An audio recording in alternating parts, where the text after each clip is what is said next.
Germany to halve military aid for Ukraine despite possible Trump White House. German Chancellor Olaf Scholz, right, and Ukrainian President Volodymyr Zelensky give a joint news conference during the Ukraine Recovery Conference in Berlin on June 11th. Reuters, Germany plans to halve each military aid to Ukraine next year, despite the concerns that U.S. support for Kiev could possibly diminish if Republican candidate Donald Trump returns to the White House. German aid to Ukraine will be cut to 4 billion euros. $4.35 billion in 2025 from around 8 billion euro in 2024, according to a draft of the 2025 budget seen by Reuters.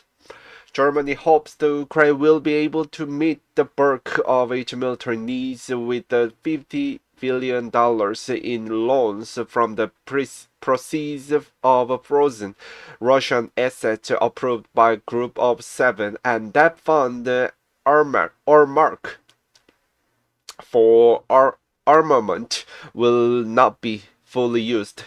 Ukraine's financing is secured for the foreseeable future thanks to European instrument and G7 loans.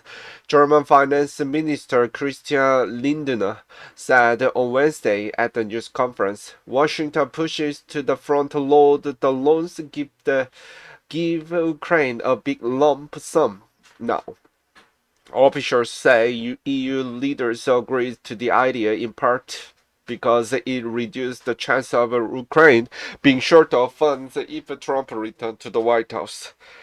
Alarm bells rang across Europe this week after Trump picked Senator J.D. Vance, who opposed the military aid for Ukraine and warned Europe will have to rely less on the United States to defend the continent as his candidate for vice president. Trump sparked fierce criticism from Western officials for suggesting he would not protect countries that failed to meet the transatlantic military alliance's defense spending target and would even encourage Russia to attack them. Germany has faced criticism for repeatedly missing the NATO target of spending 2% of its economic output on defense. German Chancellor Olaf Scholz speaks to the media in front of the destroyed building in Irpin, Ukraine, in June 2022. Depleted military stocks. The stocks of Germany's armed forces, already run down by decades of underinvestment, have been further depleted by arms supplies to Kiev. So far, Berlin has donated 3 Patriot air defense units to Kiev, more than any other country, bringing down the number of Patriot systems in Germany to 9. Germany's fractious coalition of left-leaning social democrat, pro-business liberals, and ecologist Greens has struggled to comply with NATO's spending target due to self-imposed rules that limit the amount of state borrowing they can take on. Although military aid to Ukraine will be cut, Germany will comply with the NATO target of spending 2% of GDP on defense in 2025, with a total of 75.3 billion euro. Days after Russia's 2022 invasion of Ukraine, Chancellor Olaf Scholz announced the J10 Wende, German, for historic turning point with a 100 billion euros special fund to bring the military up to speed.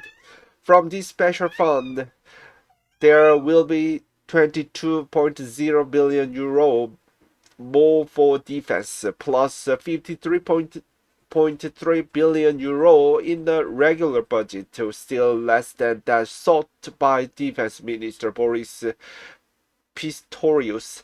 The defense budget is set to receive the meager 1.3 billion euros more than in 2024, far below the 6.7 billion euros recasted by Pistorius.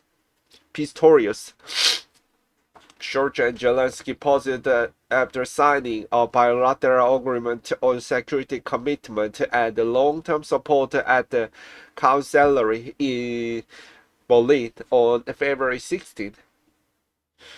As ever-increasing annual operating costs outpace this rise, the Defense Ministry is being forced to cut the ammunition orders for 2025 by more than half, reduce procurement by 260 million euros, and research and development by over 200 million euros.